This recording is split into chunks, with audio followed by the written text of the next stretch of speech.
After 4 years together, my fiancé said, "You're not worthy of being my wife. I'll find someone better," and left me. I just laughed. Now his new girlfriend has married someone else, and he's begging me to come back. But his messages are read by my new husband. I was with Elliot for just over 4 years. The first couple years were amazing. We moved in together after 18 months. My parents weren't thrilled, but hey, it's the 21st century. We had the same taste in everything. Both binged the same shows, loved trying local restaurants, and could talk for hours about random stuff. He'd surprise me with little things, coffee waiting on the nightstand when I woke up, sending me TikToks that reminded him of me during the workday. Just normal couple stuff that made me feel like I'd finally found my person, you know? When he proposed on our 3rd anniversary, I was beyond excited. Just a quiet moment at the lake where we had our first date. The ring wasn't huge, which was fine, but it was perfect. I posted the obligatory ring pic on Instagram, called my mom crying, and immediately started planning our wedding for the following summer. But something shifted about 6 months after we got engaged. It was subtle at first. Little comments about my appearance that weren't exactly compliments. He started saying things about how that dress would look better if I toned up more. Or maybe I should try a different hairstyle. Something more sophisticated. I'd laugh it off, but these comments started coming more frequently. Then it expanded beyond my appearance. He started mentioning how I should be more ambitious. He'd question things I said in front of his friends, making me feel stupid when I didn't know something he thought was obvious. He even started making comments about my family being too simple, and how I needed to elevate myself if I was going to be his wife. I wish I could say I immediately stood up for myself, but I didn't. Instead, I started believing him. I changed my hair, bought new clothes, started working longer hours. I even took online courses because he said I needed to be more cultured. Looking back, it's embarrassing how much I tried to change for him. But when you love someone, sometimes you don't see how toxic things have become until you're drowning in it. The breaking point came 3 months before our wedding. We were talking about final details when he made a comment about my dress, which he hadn't seen. I'm traditional that way. He said his mom was worried I'd choose something expected, rather than classy enough. When I asked what that meant, he just unleashed.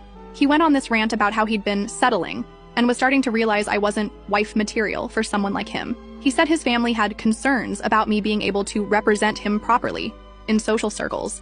Then came the words, "I'll never forget." He looked me straight in the eyes and said I wasn't worthy of being his wife, and he thought he could find someone better. I just sat there completely stunned. 4 years together, and that's what he thought of me? That I wasn't worthy? Who even says that to someone they supposedly love? I didn't cry. I didn't scream. I just laughed. It wasn't intentional. It just bubbled up from somewhere deep inside me. The absurdity of it all hit me at once.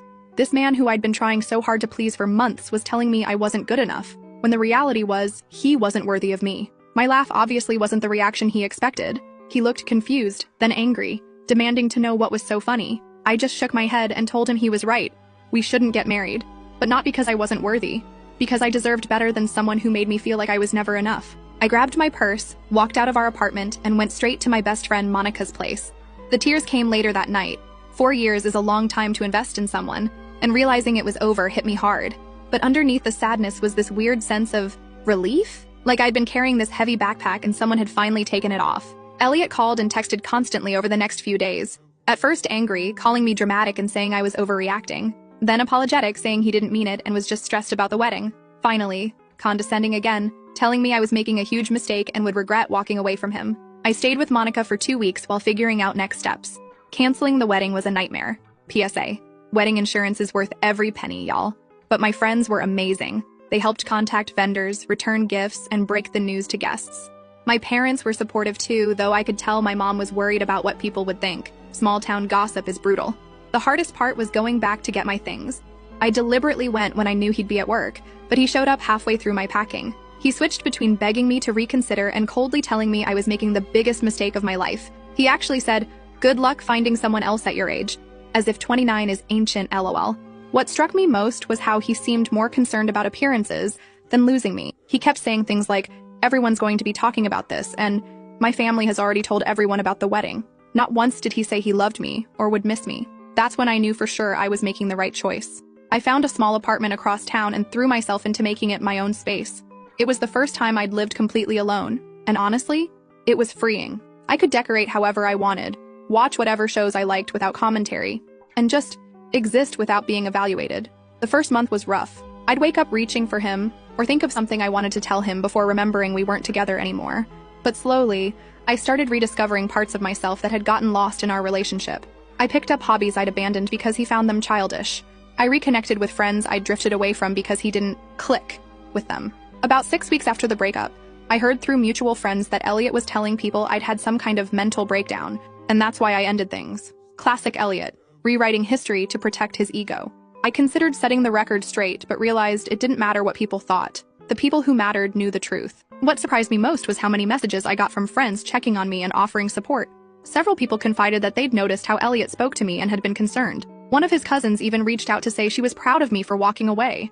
That validation helped on days when I second-guessed my decision. Through all this, Elliot's texts became less frequent, but more manipulative. He'd send things like, "Just saw your favorite movie is playing at the theater," or "Remember that restaurant we always wanted to try? Finally went there today." Never an apology, just weird breadcrumbs like he was trying to remind me of what I was missing. I didn't respond to any of them. It's been 3 months now since that night, and I can honestly say I'm doing better than expected. My apartment feels like home. I've been doing better at work. Turns out I am ambitious when I'm not being told my job isn't good enough. I've even started dating again. Nothing serious, just coffee meetups to remind myself there are decent men out there. I still have moments where I miss what we had. 4 years is a long time, and not all of it was bad. But then I remember his face when he told me I wasn't worthy, and I know I made the right choice. So that's where I am now. Single at 29, starting over, and surprisingly okay with it. I don't know what's next, but for the first time in a long time, I'm excited to find out. First update, hey Reddit. It's been about 8 months since my original post.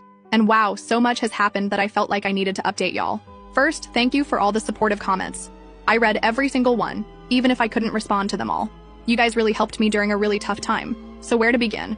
I guess I'll start with Elliot. About a month after my last post, I heard through our mutual friends that he was seeing someone new. Her name is Daisy, and apparently she's everything I'm not. Comes from money, has some fancy job in the city, commutes about an hour each way, and according to Monica, who ran into them, dresses like she walked out of a magazine. Initially, this news hit me harder than I wanted to admit. Even though I knew he wasn't right for me, there's something uniquely painful about seeing how quickly someone can replace you after 4 years together. I had a bit of a setback when I first heard about them. Spent a weekend feeling sorry for myself, scrolling through old photos and wondering if maybe I should have tried harder to be what he wanted. But then I remembered why we broke up in the first place, that "you're not worthy" comment that showed exactly what he thought of me. No amount of changing myself should be about making yourself worthy of someone else's love. Either they love you for who you are, or they don't deserve you. That's something my therapist helped me realize. Yes, I started therapy after the breakup, and it's been amazing. Anyway, I forced myself to get out of my apartment that Monday and met up with Monica for dinner. She mentioned that her brother was having a birthday gathering that weekend and practically begged me to come. After some persuasion, and maybe a glass or two of wine, LOL, I agreed to go. And Reddit. That's where I met Wyatt. He's Monica's brother's best friend from college and was in town for the birthday. We ended up talking most of the night, first in a group setting, and then somehow we found ourselves sitting on the porch swing having this deep conversation about everything from our favorite podcasts to our biggest fears. There was no pressure, no awkward flirting, just this easy connection that I hadn't felt in maybe ever. I wasn't looking to jump into another relationship. Honestly, I was enjoying my independence and still working through the Elliot breakup. But Wyatt and I exchanged numbers, and he texted the next day asking if I'd want to grab coffee before he headed back home. He lives about 40 minutes away in the next town over. That coffee turned into lunch, which turned into a walk in the park, which turned into dinner. We spent the entire day together, and it felt so easy. He asked thoughtful questions and actually listened to my answers. He talked about his family with this genuine passion, and not once did he make any comment about my appearance, my job, or my potential. He seemed interested in who I actually am, not who I could be. We started dating long distance, if you can call 40 minutes long distance, LOL. He'd come to my town some weekends, I'd go to his others. We had our fair share of awkward early relationship moments, like when his Roomba got stuck under the couch during our third date and started making this unholy screeching noise right when we were having a serious conversation, or when I tried to cook him dinner and set off his smoke detector 3 separate times. But those moments just became things we laughed about rather than sources of tension. About 3 months into dating Wyatt, I ran into Elliot and Daisy at Target. I'd been dreading this moment, imagining I'd feel jealous or inadequate. But when I saw them, the weirdest thing happened. I felt nothing. No jealousy, no anger, not even awkwardness. Just this calm recognition that that part of my life was over. We exchanged brief hellos, and I noticed Elliot looking surprised at how comfortable I seemed. Daisy was polite, but clearly uncomfortable. The whole interaction lasted maybe 30 seconds, but it felt like a huge personal victory. Later that week, I got my first text from Elliot in months. "It was good to see you. You look well. Would love to catch up sometime as friends." I showed it to Wyatt, who just raised his eyebrows and said, "What do you want to do about it?" Not telling me how to respond, not getting jealous, just supporting whatever I decided. I chose not to respond to Elliot. Some doors are better left closed. As for Wyatt and me, things progressed naturally, but not too slowly. After 6 months of dating, he suggested I move in with him since I was spending most weekends at his place anyway. His house is older but has so much character, and he'd been renovating it himself room by room. The idea of leaving my little apartment was scary. It had been my safe haven after the breakup, but it also felt right. Moving in together was an adjustment, isn't it always? We had to figure out where all my stuff would go in a house that was already fully furnished. We had different ideas about temperature settings. I'm always cold, he's always hot. He leaves his shoes in the middle of the hallway. I leave cabinets open after taking something out. But instead of these differences causing friction like they did with Elliot, they just seem to balance us out. Through Monica, who remains an excellent source of small-town intelligence, I heard that Elliot and Daisy were getting serious. Apparently, he took her to meet his parents, which was something he and I didn't do until almost 2 years into our relationship. I was surprised by how little this bothered me. If anything, I felt a little sorry for Daisy, wondering if she was experiencing the same subtle put-downs that had eroded my self-esteem. About a month after I moved in with Wyatt, the texts from Elliot started again. Nothing inappropriate exactly, just persistent. How have you been? Heard you moved. Hope all is well. Remember that band we saw together? They're coming back to town. Each time, I either didn't respond or kept my replies brief and neutral. I didn't tell Wyatt about every message because they seemed so insignificant, but I didn't hide them either. Then came the day Elliot called instead of texting. I was cooking dinner with Wyatt when my phone rang, and I could see it was him. I showed Wyatt the screen, feeling suddenly anxious. "You can answer if you want," he said, giving me space to make my own decision. I declined the call, but Elliot left a voicemail asking if we could meet up because he had some things he wanted to say in person. After discussing it with Wyatt, I decided to text Elliot back saying I was happy in my current relationship and didn't think meeting up was a good idea. His response came quickly. "I understand. I just wanted to apologize properly for how things ended. I said things I didn't mean. Too little, too late, but at least it was something." I thanked him for the apology and left it at that. Life went on. Wyatt and I settled into a routine that never felt routine. We explored new restaurants, took weekend trips, had game nights with friends. We talked about future plans casually. Nothing pressured, just possibilities. And then, 6 months after I moved in, Wyatt proposed. It wasn't a grand gesture. We were having a picnic at the lake, not the same one where Elliot proposed, thankfully, and he simply said he couldn't imagine his life without me. The ring was perfect, a vintage sapphire that had belonged to his grandmother. I cried, laughed, and said yes without hesitation. That evening, as we celebrated with champagne on our porch, my phone lit up with a text. From Elliot. "Heard about your engagement. Didn't realize things were that serious. Hope you're not rushing into anything you'll regret." I showed Wyatt, who just shook his head and said, "Some people never change, do they?" We decided the best response was no response, and I blocked Elliot's number that night. Whatever weird game he was playing, I was done being a part of it. The next day, we shared the news on Facebook. Because it's not official until it's Facebook official, right? LOL. The outpouring of love from friends and family was overwhelming in the best way. Among the comments was one from Monica that made me laugh. "From not worthy to worthy of the best man I know in less than a year. That's what I call an upgrade." I should probably have been embarrassed that she referenced my breakup so publicly, but honestly, it felt like a perfect summary of my journey. We set our wedding date for 6 months out. Nothing extravagant, just a small ceremony with the people who matter most to us. That's next month now, and I'm feeling nothing but excitement. No anxiety, no second thoughts. Just certainty that I'm exactly where I'm supposed to be. Oh, and the cherry on top of all this? Through the grapevine, small towns I swear nothing stays private, I heard that Daisy broke up with Elliot last week. Apparently, she reconnected with an old flame and realized she had settled for Elliot. The irony isn't lost on me, so that's my update. From being told I wasn't worthy to finding someone who makes me feel valued every single day, sometimes the worst endings lead to the best beginnings, right? I'll update again after the wedding if you guys are interested. Thanks again for all your support on my original post. It truly helped me through one of the toughest periods of my life. Second update, hey Reddit. It's been a while since my last update, almost 6 months. And I'm back with more tea to spill. Life has been an absolute whirlwind, and honestly, I wasn't planning on posting again. But the latest developments are too wild not to share. So where did I leave off? Right. Wyatt and I were engaged, and we'd set our wedding date. Wedding planning was so different this time around. With Elliot, everything was about impressing his family and friends. With Wyatt, we just focused on what would make us happy. Small ceremony, close friends and family. Nothing extravagant, but everything meaningful. No debates about whether the napkins were the right shade of blue or if my dress was sophisticated enough. Ugh, still can't believe I put up with that. About 2 months before our wedding, Monica dropped the biggest bombshell. Remember Daisy? Elliot's perfect girlfriend who was everything I wasn't? Well, apparently she'd been spending time with Monica's brother Barry while commuting to the city for work. They started as train buddies, then coffee friends, and then more than friends. She broke things off with Elliot rather suddenly, and he was apparently devastated. I wish I could say I felt bad for him, but karma comes for us all eventually, lol.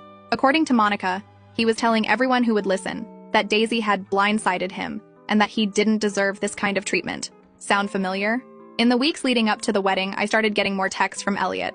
I'd blocked his number after my engagement, but he started messaging me on Instagram. Just casual stuff at first, congratulating me on my engagement, again, asking how wedding plans were going. I ignored most of them, but occasionally sent brief, polite responses. Then the messages got more personal. I've been thinking about us a lot lately, and I realize now I made a huge mistake. I showed Wyatt everything, and he just shook his head. The week before our wedding, the messages increased. Can we talk? Just for closure? I'd like to apologize in person for how I treated you. Are you sure you're making the right decision? That last one got me. The audacity of this man to question my decision when he was the one who said I wasn't worthy of being his wife. I stopped responding completely. Our wedding day was perfect in all the imperfect ways that make something real. It rained in the morning, supposedly good luck. My veil got caught on a rosebush during photos, and Wyatt's nephew announced he had to pee right in the middle of our vows. But none of that mattered. We were surrounded by people who genuinely loved us for who we are, not who they wanted us to be. And yes, Elliot tried calling me 3 times during the wedding. My maid of honor, Monica of course, had my phone and just silenced it. When she told me later, we both laughed. Imagine thinking your ex would answer your call on her wedding day. We honeymooned in a little beachside town about 4 hours away.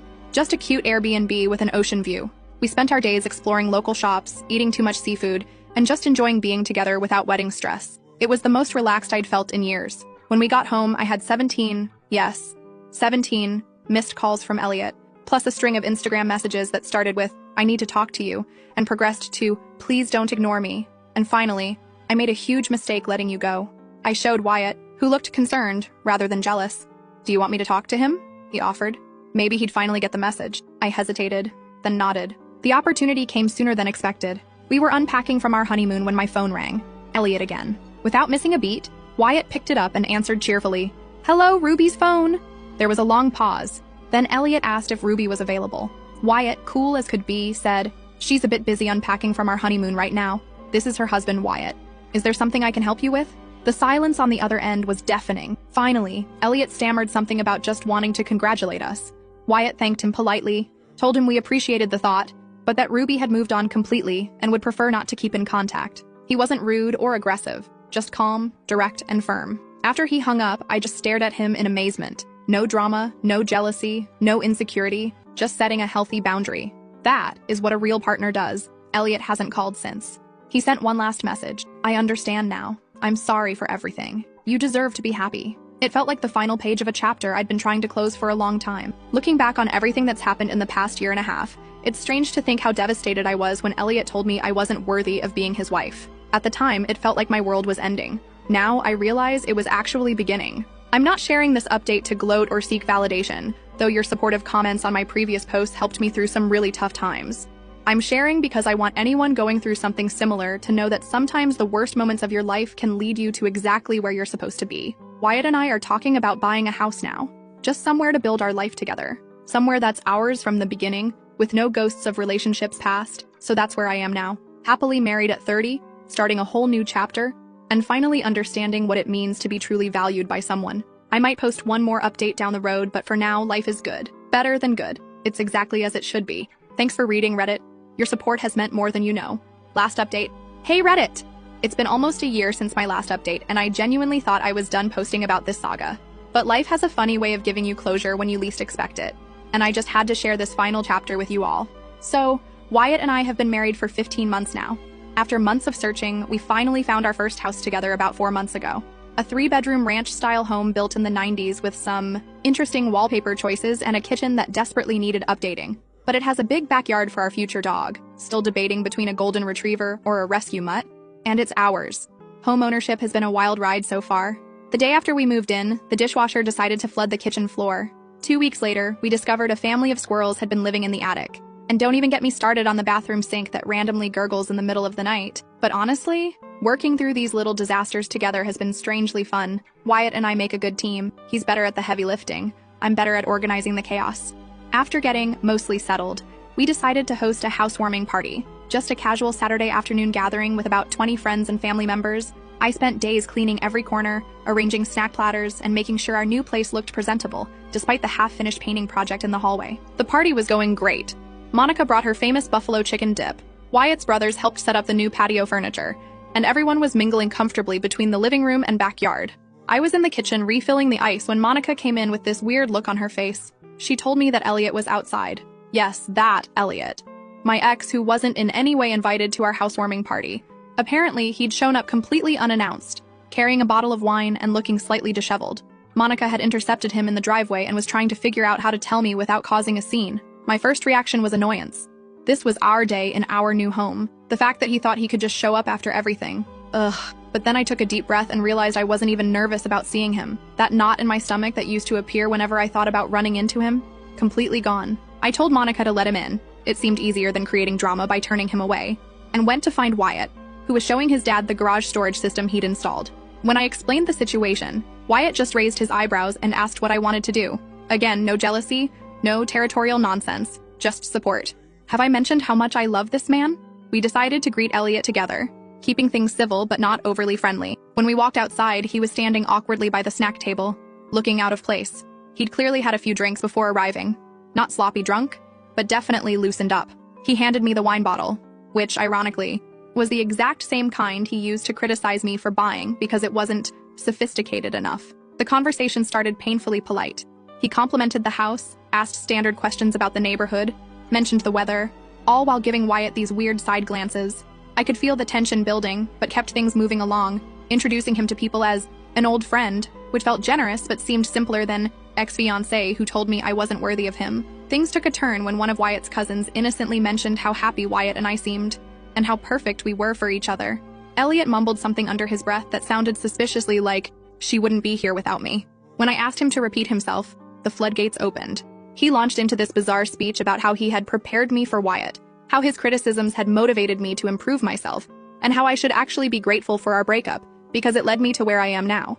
I was too stunned to respond immediately, but Wyatt calmly stepped in. No raised voice, no macho confrontation. He simply said that while he was certainly grateful that I was in his life, my personal growth had nothing to do with being torn down by someone else. He added that we'd prefer to focus on celebrating our new home today, and maybe this wasn't the best time for this conversation. Elliot didn't take the hint. Instead, he turned to me and asked if I ever thought about what could have been if he hadn't let me go. His words, not mine, as if he didn't tell me I wasn't worthy. The way he said it, like he was doing me a favor by considering taking me back, instantly transported me back to that night, when he'd broken my heart and my spirit in one fell swoop. I told him, as gently but firmly as I could, that I never think about what could have been, because I'm too busy being grateful for what is. That breaking up was the best thing that could have happened to both of us. And that worthy isn't something someone else gets to decide for you. It's something you realize about yourself. The look on his face was complicated. Surprise, confusion, maybe even a flash of regret. For a moment, I thought he might actually understand what I was saying, but then he looked around at our friends, our home, our life, and something shifted in his expression. He muttered something about how I'd changed, like that was a bad thing, and that I didn't used to be this cold. Before I could respond, Monica stepped in with perfect timing. She mentioned that she'd run into Daisy and Barry last weekend at the farmer's market. Apparently, they're expecting their first baby in the summer and just bought a house across town. She showed us all a picture on her phone, and they looked genuinely happy. Watching Elliot's face as he processed this information was like watching someone solve a difficult math problem. He seemed genuinely shocked that Daisy had moved on so completely. When Monica casually mentioned that Daisy had told her the relationship with Elliot had been a learning experience, ouch, I thought he might actually explode. Instead, he drained his drink, mumbled something about having another commitment, and headed for the door. Wyatt, ever the gentleman, walked him out while I stayed behind with Monica, both of us trying not to make eye contact until he was gone to avoid bursting into inappropriate laughter. When Wyatt came back, he just shook his head and said Elliot had asked him, man to man, if I was always this stubborn. Wyatt told him he preferred the term self-assured, and suggested Elliot take an Uber home since he'd clearly been drinking. The party continued without further drama, though I noticed a few curious glances and definitely heard some whispered conversations. Small town life. This will probably be local gossip for at least 3 weeks, lol. The next morning, I woke up to a text from Elliot. I'm sorry for yesterday. I didn't mean to cause a scene. I hope you're happy. Simple, a bit ambiguous, but probably the closest thing to closure I'll ever get from him. I didn't respond. Some conversations are better left ended. So that's it, Reddit. Life isn't perfect, of course. Our roof needs replacing sooner than we thought. We argue about whose turn it is to take out the trash. I still sometimes struggle with the echoes of insecurity that Elliot planted. But through it all, I've learned that worthiness isn't something you earn through changing yourself to please someone else. It's something you recognize when you're finally with people who never questioned it in the first place. Your support, advice, and kind words helped me through some of my darkest days. I won't be posting any more updates, for real this time, but I'll be here in the comments if anyone has questions.